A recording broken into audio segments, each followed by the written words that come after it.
Assalamualaikum warahmatullahi wabarakatuh. Selamat pagi teman-teman, salam sehat untuk kita semua. Kembali lagi bersama saya Siska Febrina Fauziah.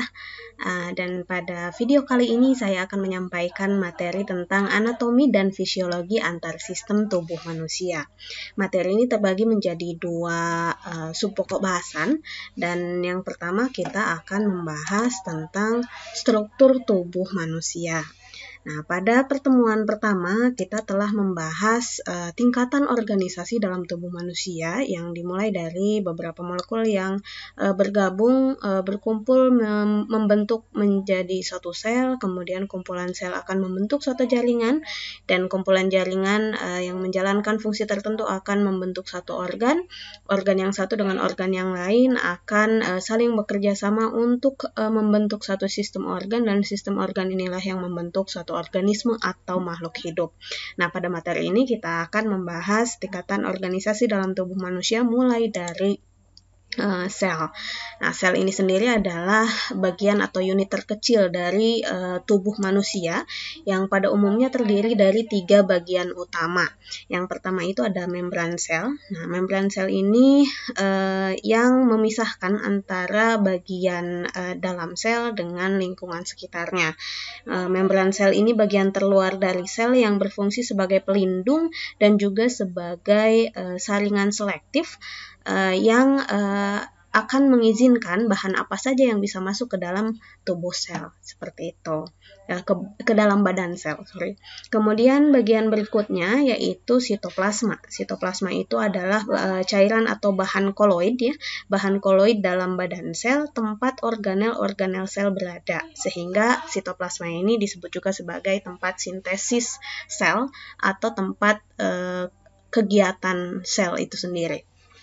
Nah, ini organel-organel sel adalah bagian-bagian dari sel yang lainnya. Kemudian bagian yang paling inti adalah nukleus atau inti sel. Inti sel ini memuat materi DNA, Inti sel itu yang ini memuat materi DNA yang akan menentukan sifat dari sel itu sendiri.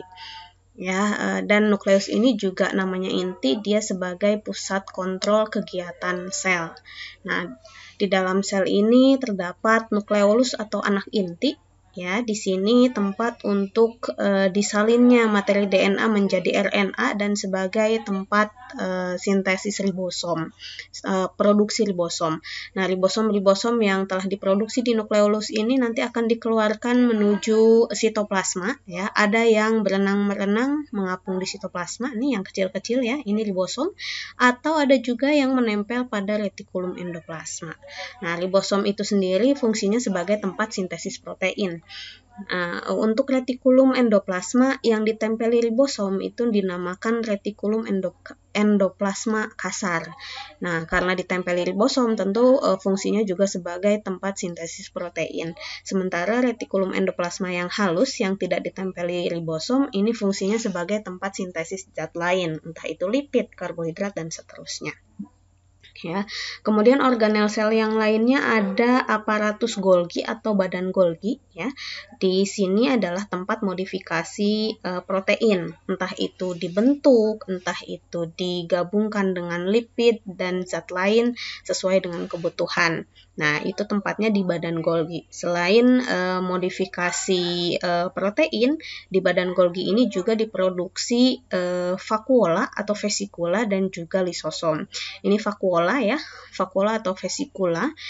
Vakuola ini fungsinya sebagai alat transportasi sel.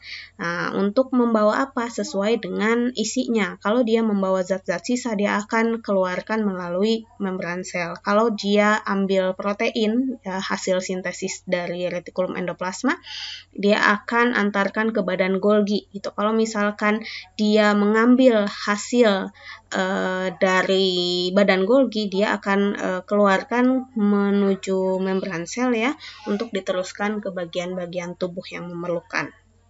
Seperti itu. Nah, kemudian kalau lisosom itu sendiri, dia fungsinya sebagai penghancur zat-zat asing yang masuk ke dalam badan sel, atau juga untuk menghancurkan zat-zat sisa yang ada di dalam badan sel. Kemudian organel sel lainnya ada yang panjang-panjang seperti ini ya. Ini adalah mitokondria, fungsinya sebagai tempat penghasil energi dan juga tempat pertukaran gas, oksigen dan CO2.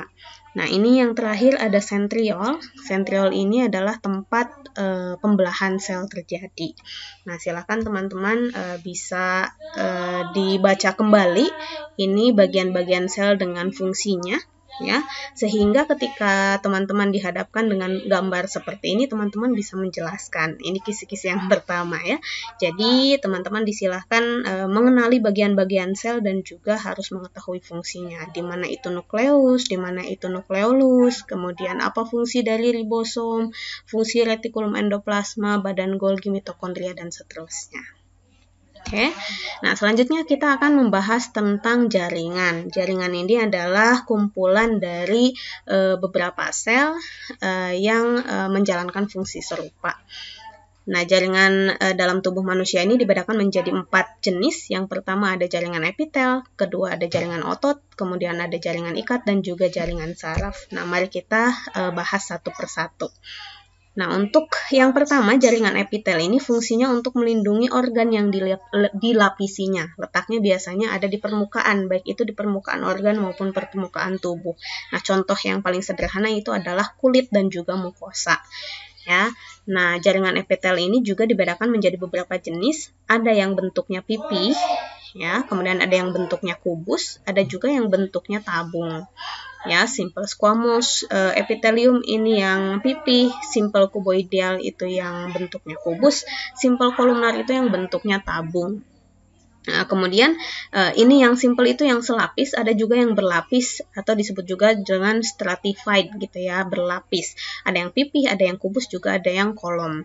Namun selain bentuk-bentuk yang 3 tadi, baik selapis maupun berlapis, ada juga yang dinamakan dengan pseudostratified columnar epithelium.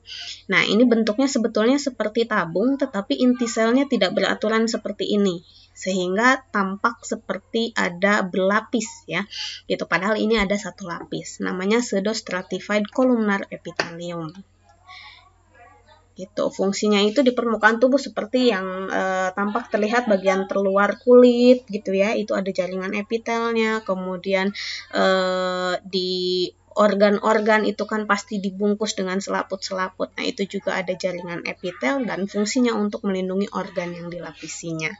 Nah, jaringan yang berikutnya adalah jaringan otot. Jaringan otot ini dibedakan menjadi 3 jenis. Yang pertama adalah skeletal muscle atau otot lurik. Otot lurik. Ya, otot lurik itu adalah otot yang menempel pada anggota gerak. Makanya disebut dengan skeletal muscle juga.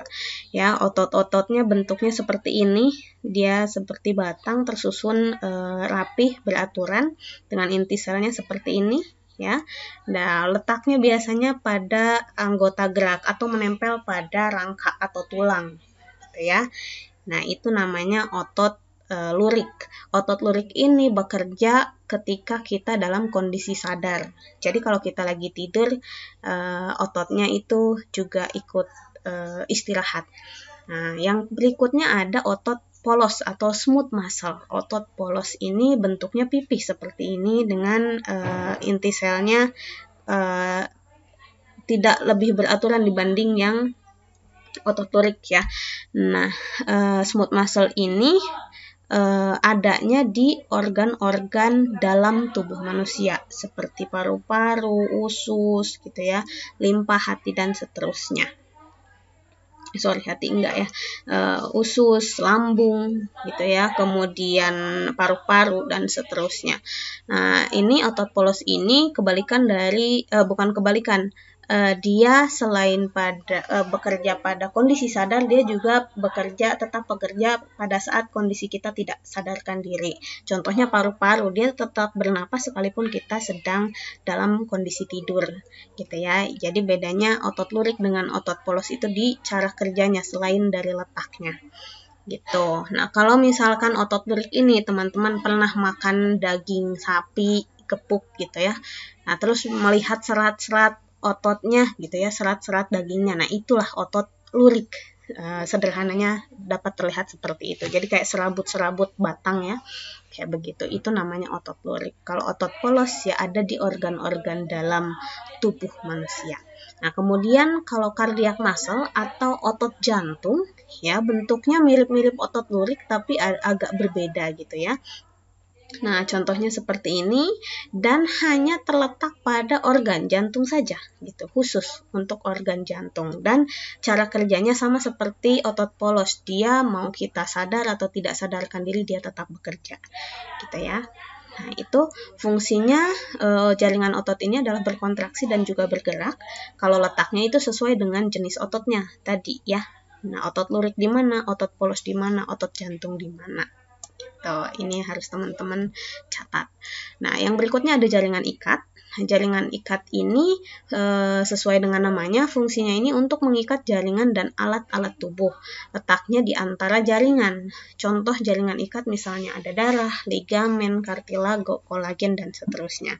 Ini contoh saya contohkan untuk jaringan ikat di bawah kulit ya. Ada kolagen. Kalau kita cubit kulit kita gitu ya, kulit kita kan nggak langsung lepas. Kenapa? Karena ada kolagen di dalamnya sebagai pengikat. Jadi si kulitnya itu tidak gampang, tidak rapuh. Seperti itu, elastis.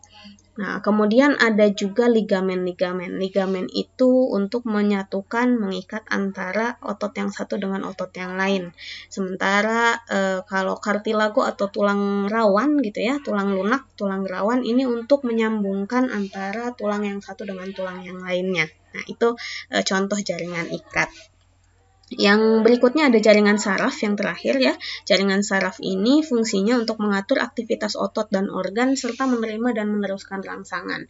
Jaringan saraf ini tersebar di seluruh tubuh manusia, di seluruh organ tubuh manusia, tetapi pusatnya ada di otak dan juga di sumsum tulang belakang. Gitu ya, ini untuk jaringan saraf. Nah, kita lanjutkan ke organ dan sistem organ, teman-teman. Nah, organ itu sendiri adalah sekelompok jaringan yang menjalankan fungsi serupa.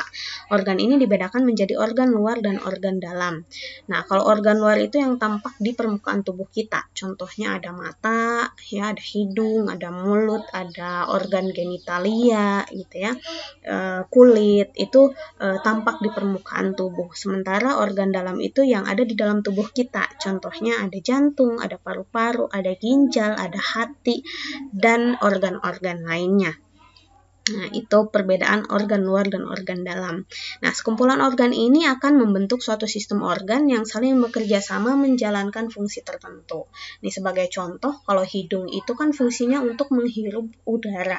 Ya. Kemudian ada salurannya, ada faring, ada laring, ada trakea, sampai di paru-paru, ada alveolus di dalamnya.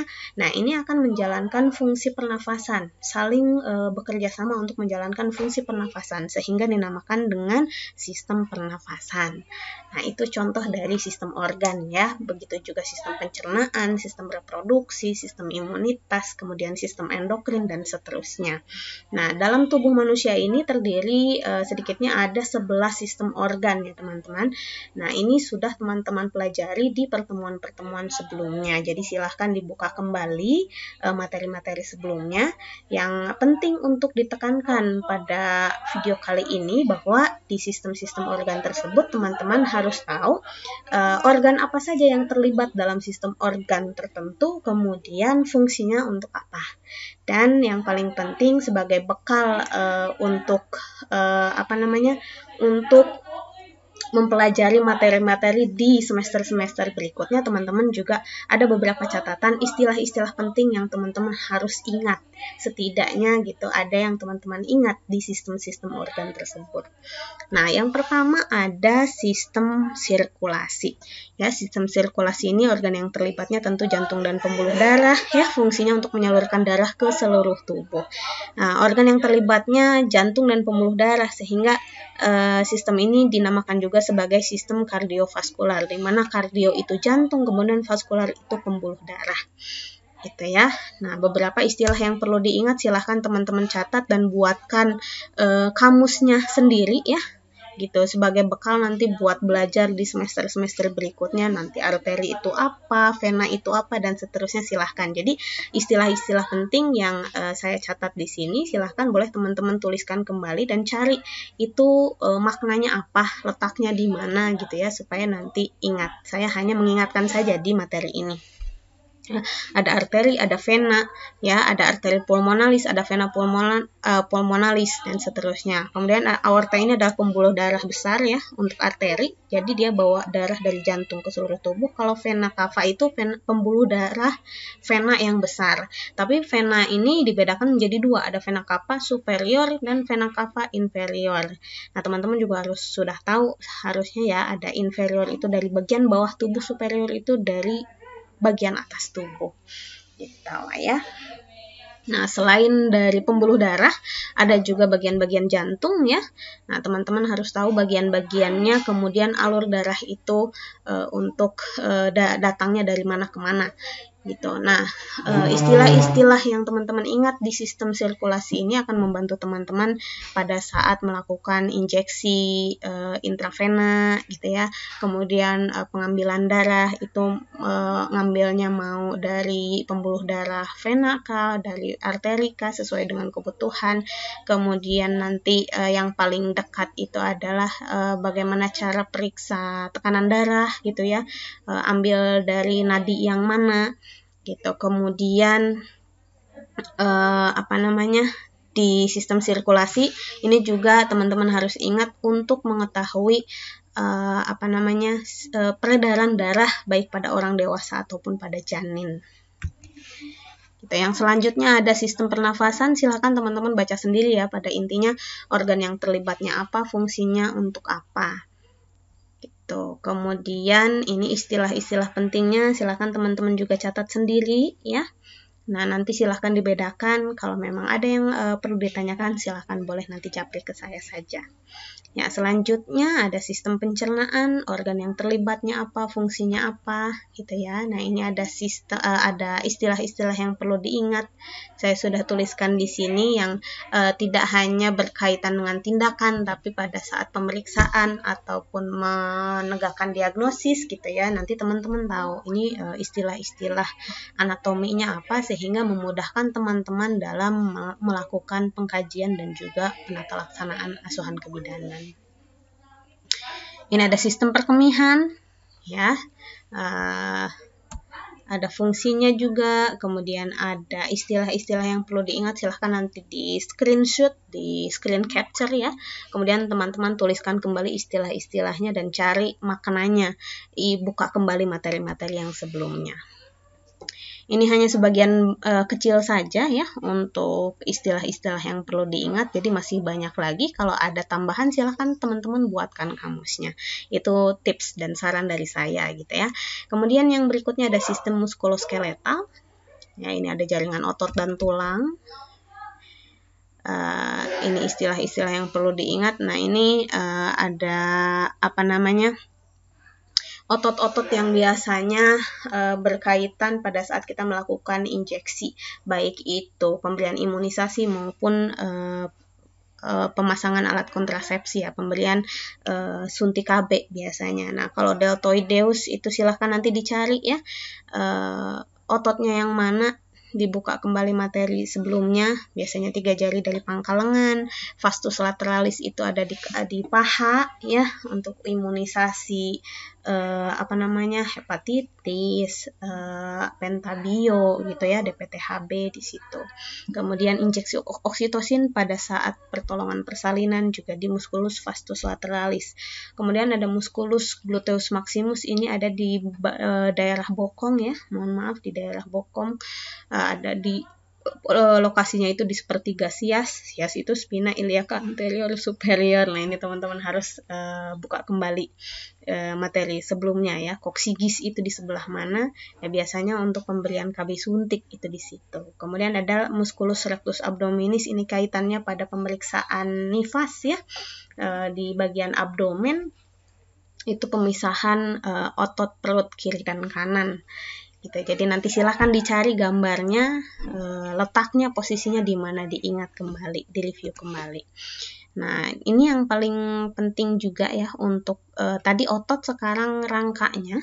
Di rangka ini teman-teman harus mengingat istilah-istilah anatomi itu satu di bagian kepala ya, khususnya nanti untuk diterapkan di kepala janin.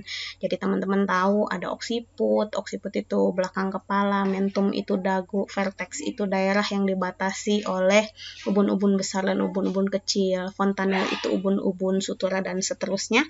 Ya, silahkan dibuka kembali. Tapi yang paling penting di sini saya tekankan di bagian panggul ya, teman-teman ya. Ini saya ingatkan kembali, ini tulang yang ini namanya sakrum ya. Keseluruhan ini namanya sakrum. Yang bagian menonjol di sini adalah promontorium ya. Kemudian ini ada koksigis. Koksigis itu adalah tulang ekor. Kemudian ini ilium. Nah, sias itu yang ini, spina iliaca anterior superior itu yang ini. Yang ini ya. Yang ini. Spina iliaca anterior superior. Kemudian ini ada crista iliaca. Ya, ini ada spina ischiadica. Jadi kalau teman-teman melakukan pemeriksaan dalam nanti pada pertolongan persalinan, nah ini batas untuk mengetahui apakah kepala janin sudah engage atau belum. Nah, apa itu nanti teman-teman juga akan sampai pada masanya untuk mempelajari itu ya. Tapi yang jelas ini loh, spina ischiadica tuh yang ini. Gitu. Kemudian ini adalah os pubis ya. Tulang pubis, tulang kemaluan tuh yang ini. Yang atasnya ya, ini tulang pubis. Oke. Nah, silahkan diingat-ingat khususnya bagian panggul ini, tulang panggul ini. Yang berikutnya ada sistem imunitas, organ yang terlibatnya jaringan sel darah putih, pembuluh limfe, timus, dan jaringan limpa. Gitu ya. Nah, ini yang paling penting untuk teman-teman tahu, kelenjar getah bening itu posisinya di mana? Nah, posisinya itu di daerah leher ya, di belakang telinga biasanya, kemudian ada di bagian ketiak dan juga di bagian selangkangan. Nah, ini biasanya akan teman-teman harus tahu pada pemeriksaan fisik gitu nantinya. Itu kelenjar getah bening itu di sebelah mana? Biasa diperiksa tapi kita tidak tahu tempatnya biasanya. Itu ya, tempatnya di sana. Nah, ini istilah-istilah yang perlu diingatnya ya. Nah, berikutnya ada sistem saraf. Sistem saraf ini tadi tersebar di seluruh bagian tubuh ya, di otot, jaringan spinal, saraf tepi, dan seterusnya. Nah, pusatnya di otak dan tulang belakang. Nah, ini biasanya kaitannya dengan refleks-refleks kalau di kebidanan ya. Entah itu refleks pupil, patella, di lutut ya, refleks pagal. Kemudian ini kebanyakan dari 4 sampai 9 ini adalah refleks pada pemeriksaan refleks primitif bayi baru lahir biasanya. Nah, teman-teman harus tahu ini posisinya, lokasinya ada di mana gitu ya. Jadi silakan dicatat dulu. Berikutnya ada sistem indera. Jelas ya, panca indera ada hidung, mata, telinga, lidah, dan juga kulit dengan masing-masing fungsinya. Nah, ini istilah-istilah yang perlu diingatnya. Silahkan boleh di capture ya.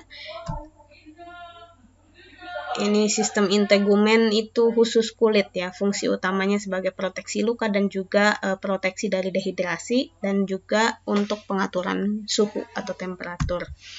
Nah, istilah pentingnya tadi sama dengan di sistem indera ya, untuk kulit di sistem indera. Yang berikutnya ada sistem reproduksi. Nah, kalau sistem reproduksi kita bedakan menjadi reproduksi pria dan juga wanita. Kalau pria ini organ yang terlibatnya ada testis, penis, dan juga kelenjar prostat.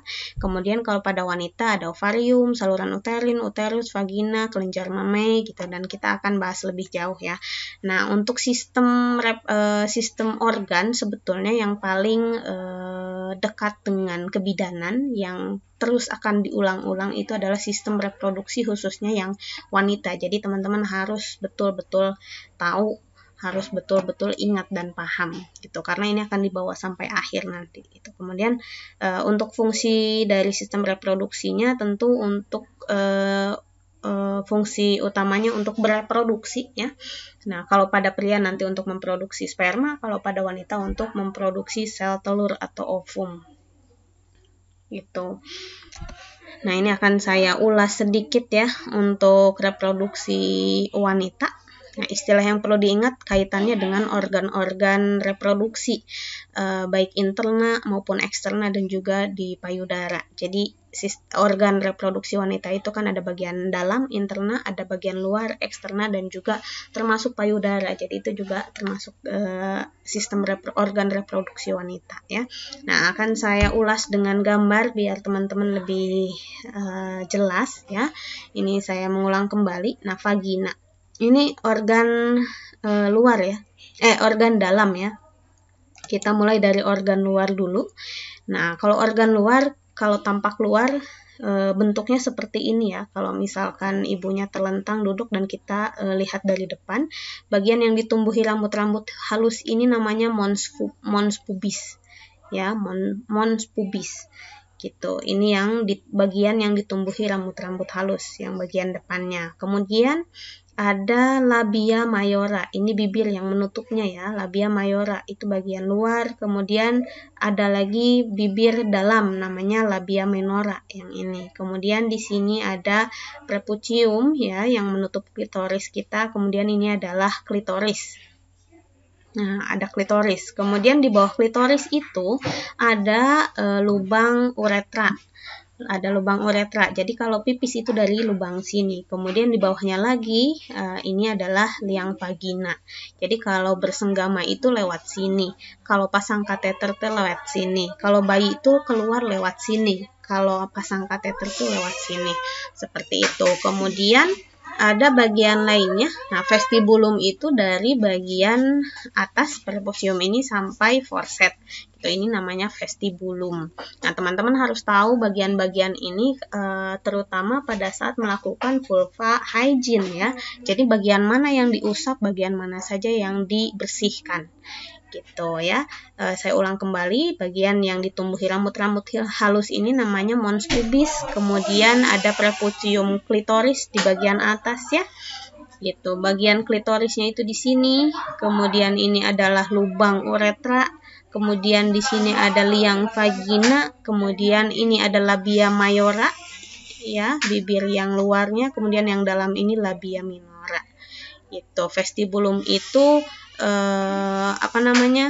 daerah yang dimulai dari prepucium klitoris sampai forset. Forset itu yang ini ya. Oke, kita ini kan organ genitalia eksterna ya. Sekarang kita pindah ke organ genitalia interna. Jadi di bagian dalam. Tadi liang vaginanya kan sudah tahu ya. Nah, vaginanya itu sendiri bentuknya seperti ini. Jadi jangan pernah katakan vagina itu yang bagian luar. Vagina itu adalah saluran di bagian dalam. Gitu. Ini adalah vagina berupa ruang kayak terowongan seperti ini ya. Nah, kemudian nanti kita akan temukan ini namanya mulut rahim, porsio. Porsio itu adalah bagian ujung dari serviks. Nah, serviks itu sendiri punya saluran namanya canalis cervicalis. Ini ya, cervical canal, canalis cervicalis. Ini ujungnya ini ada kan, ini mulut rahim ya. Ini mulut rahim. Kemudian ini adalah leher rahim. Leher rahim ini punya saluran namanya canalis cervicalis. Ini adalah ostium uteri externum. Nah, ini adalah ostium uteri internum. Nah, ini uterusnya itu sendiri ya. Ini adalah uterus, ada bagian-bagiannya. Ini adalah cavum uteri. Jadi ruangan atau rongga di dalam uterus itu namanya cavum uteri. Ya, di sini ya bagian yang menuju ke tuba yang kayak tanduk ini namanya cornu. Nah, kalau bagian atasnya namanya fundus. Kemudian uterus itu sendiri kan ada beberapa lapis ya. Lapisan pertama ini adalah endometrium. Yang paling luar ini endometrium. Nah, biasanya kalau mens yang meluruh itu di bagian endometriumnya. Gitu. Kemudian lebih dalam lagi ini ototnya adalah myometrium. Kemudian yang paling luar namanya perimetrium. Nah, kemudian dari uterus kita beralih masuk ke tuba Falopi ya. Tuba Falopi itu dari sini menuju ke sini. Nah, tuba Falopi juga ada bagian-bagiannya. Bagian sempitnya itu namanya ismus. Jadi kalau ada kehamilan ektopik yang tidak di dalam rahim yang bermasalah dan bisa pecah itu ya, bisa keguguran. Ini biasanya pembuahan nidasi implantasi dari plasentanya tuh di sini gitu. Jadi membesar, nggak masuk ke kavum uteri. Kemudian di sini ada ampula. Ampula itu bagian lebar dari tuba Falopi. Nah, ampula ini biasanya sebagai tempat pertemuan sel telur dan juga sel sperma. Nah, di sini ya ketemunya, bukan di sini. Jadi sperma itu kalau sudah bersenggama, dia akan berenang terus cari sel telur ya. Cari sel telur, dia terus masuk ke tuba sampai ketemu di sini. Di sini ada sel telur, dibuahilah di sini gitu ya. Jadi ampula biasanya tempat pertemuan sel telur dengan sel sperma. Nah, di sini ada infundibulum ya. Bagian lebar dari tuba Falopi. Kemudian yang kayak tangan ini namanya fimbre. Fimbre ini fungsinya untuk menangkap sel ovum yang dilepaskan dari ovarium. Nah, ini namanya ovarium ya teman-teman. Nah, ya paling tidak teman-teman tahu bagian-bagian itu gitu ya. Di sini mulai dari vagina, ada mulut rahim gitu ya, ada cervix, kanalis cervicalis sampai sini ya. Kemudian ini adalah kavum uteri, ini adalah uterusnya itu sendiri. Uterus itu ada 3 lapis, ada endometrium, ada myometrium, dan juga ada perimetrium. Kemudian di sini adalah kornu ya, bagian kornu itu bagian tanduk, di fundus itu bagian atas dari uterus. Di sini ada tuba Falopi. Tuba Falopi itu ada beberapa bagian, mulai dari ismus yang bagian sempit, ampula tempat fertilisasi pertemuan dari sel sperma dan sel telur. Kemudian ada infundibulum yang bagian lebarnya lagi. Fimbre ini adalah tempat untuk mengambil sel telur yang dilepaskan oleh ovarium. Ini ovarium gitu ya. Mudah-mudahan teman-teman tahu ya, lebih paham bagian-bagian organ reproduksi internal wanita. Sementara yang eksternalnya, yang bagian luarnya yang tadi ya. Nah, kalau pria tidak terlalu tidak terlalu terbawa gitu ya. Tapi tetap silahkan teman-teman lihat lagi gambarnya dan bagian-bagiannya yang mana kalau bagian di sini. Oke. Nah, selanjutnya ini ada sistem endokrin. Nah, ini kaitannya dengan hormon-hormon ya. Ini juga sudah dipelajari pada pertemuan sebelumnya. Nah, istilah-istilah pentingnya silahkan boleh teman-teman catat. Nah, setelah sistem organ ya, kita bahas organ dan sistem organ, kita selanjutnya akan membahas tentang homeostasis. Homeostasis itu adalah kesetimbangan hubungan antar sistem tubuh. Nah, ini definisinya. Homeostasis adalah kemampuan untuk beradaptasi dengan atau terhadap lingkungan internal atau eksternal yang senantiasa berubah sebagai suatu kunci keberhasilan untuk bertahan dan tetap hidup. Atau homeostatis ini juga dapat didefinisikan sebagai suatu keadaan yang seimbang, yang sifatnya dinamis, yang dipertahankan tubuh melalui pergeseran dan penyesuaian atau adaptasi terhadap ancaman yang berlangsung.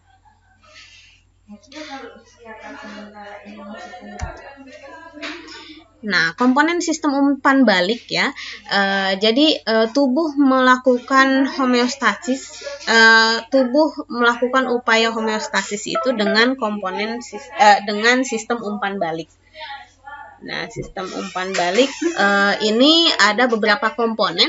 Yang pertama ada set point atau nilai fisiologi normal. Contohnya saya ambil contoh di sini suhu tubuh. Suhu tubuh manusia, suhu tubuh orang dewasa itu normalnya antara 36 sampai 37 derajat Celcius. Kalau pada bayi baru lahir ya, kalau pada bayi itu suhu normalnya adalah 36,5 sampai 37,5 derajat Celcius.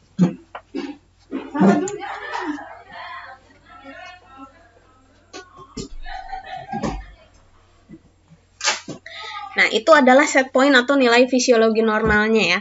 Nah, kemudian ada juga yang dinamakan dengan komponen sensor penerima. Jadi ini adalah sistem saraf nanti yang akan mensensor apakah ada perubahan dari nilai normal tadi atau tidak. Contohnya ketika suhu tubuh menurun gitu ya, nanti akan diterima oleh sel saraf, kemudian akan diteruskan ke pusat pengendali yaitu otak. Gitu. Kalau misalkan suhu tubuhnya berkurang, maka pusat pengendali akan memerintahkan efektor yaitu jaringan otot ya, jaringan otot untuk melakukan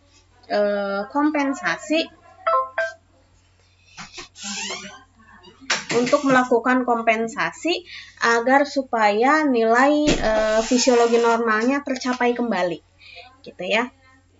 Nah, efektor ini adalah salah satunya bisa berupa otot ya. Nah, ototnya itu diperintahkan untuk melakukan pergerakan, menggigil biasanya untuk menghasilkan produksi panas. Agar supaya tadi set point-nya yang tadi suhu tubuhnya turun bisa naik kembali dan mencapai set point atau nilai fisiologi normalnya. Yang tadinya misalkan 35,9 jadi 36, jadi normal kembali. Gitu contohnya ya. Nah, komponen sistem umpan balik ada set point, nilai normalnya berapa, ada sensor penerima. Sensor penerima itu yang mengidentifikasi apakah ada penyimpangan dari nilai normal yang seharusnya. Kemudian sensor penerima ini akan meneruskan informasi tersebut ke pusat pengendali. Pusat pengendali akan memerintahkan efektor organ yang dituju untuk melakukan kompensasi atau suatu upaya untuk mencapai nilai fisiologi normal kembali. Nah, berikutnya, cara tubuh melakukan homeostasis ini ada 4 cara juga. Yang pertama adalah self-regulation. Self-regulation itu adalah mekanisme kerja dari organ yang seharusnya. Contoh, supaya badan tetap tubuh ini asupan oksigennya tetap lancar, maka jantung akan bekerja memompakan darah ke seluruh tubuh. Gitu ya, dan paru-paru dia akan bernafas, menjalankan fungsinya untuk bernafas, melakukan fungsi pertukaran oksigen dan CO2 di paru-paru, kemudian nanti dibantu oleh jantung untuk mengedarkan darah yang kayak oksigen ke seluruh tubuh. Nah, itu memang fungsinya gitu ya, cara melakukan homeostasis. Nah, kemudian cara berikutnya ada kompensasi. Ketika ada gangguan baik dari dalam ataupun dari luar tubuh, contoh tadi suhu tubuh ya. Suhu tubuh yang normal tadi 36 sampai 37 derajat Celcius. Ternyata cuaca ini sedang dingin gitu ya, sedang musim hujan sehingga dingin. Nah, itu akan dirasakan, akan diterima oleh sensor penerima. Ada sensasi dingin gitu ya. Sehingga sensor penerima ini akan meneruskan ke otak untuk diproses, ini kedinginan, suhu tubuh berkurang. Maka otak akan memerintahkan efektor, yaitu otot salah satunya untuk melakukan gerakan tadi, untuk memproduksi panas. Jadi otot itu akan menggigil supaya dihasilkan panas, sehingga suhu tubuh dapat meningkat kembali. Kemudian yang berikutnya ada umpan balik negatif. Contoh yang saya ambil di sini adalah produksi insulin. Produksi insulin ini akan meningkat jika glukosa darah itu menurun. Jadi kalau glukosa darah menurun, insulinnya akan meningkat. Nah, agar supaya si glikogen atau glukosa yang disimpan dalam otot ini dapat diuraikan dan bisa digunakan oleh tubuh. Tapi kalau misalkan glukosa darahnya ini berlebih, maka produksi insulin ini akan ditekan seperti itu. Itu namanya umpan balik negatif. Jadi kebalikan kalau umpan balik negatif. Sementara umpan balik untuk koreksi ini, umpan balik untuk koreksi ini dia akan memperkuat. Contoh, kontraksi uterus pada saat persalinan, ketika ada rangsangan untuk dia berkontraksi, maka umpan baliknya itu akan meningkatkan kontraksi uterus supaya hasil konsepsi itu dapat dilahirkan gitu. Nah, keseluruhan cara tubuh melakukan homeostasis ini dikendalikan oleh sistem endokrin dan juga saraf otonom. Nah, ya. Berikutnya, ini adalah faktor-faktor lingkungan internal yang perlu dipertahankan oleh tubuh. Dipertahankan oleh tubuh nilai set pointnya tadi ya. Nah, di antaranya ada konsentrasi oksigen dan karbon dioksida, kemudian ada konsentrasi zat-zat sisa, konsentrasi garam, air dan elektrolit lain, ada pH, suhu tubuh dan juga volume dan juga tekanan.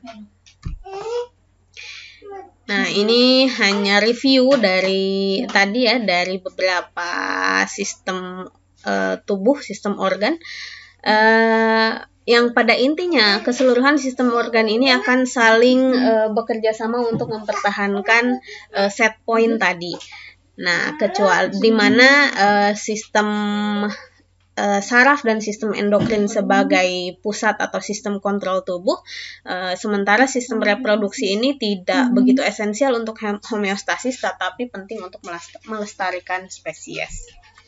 Nah, itu bahasan terkait anatomi dan fisiologi antar sistem tubuh manusia. Ya, terima kasih teman-teman sudah mendengarkan pemaparan materi ini. Jika ada pertanyaan, silakan bisa disampaikan melalui sipennya untuk diteruskan ke saya, gitu ya. Nah, demikian yang dapat saya sampaikan terkait materi ini. Sampai jumpa kembali di materi berikutnya. Sekian, wassalamualaikum warahmatullahi wabarakatuh. Selamat pagi.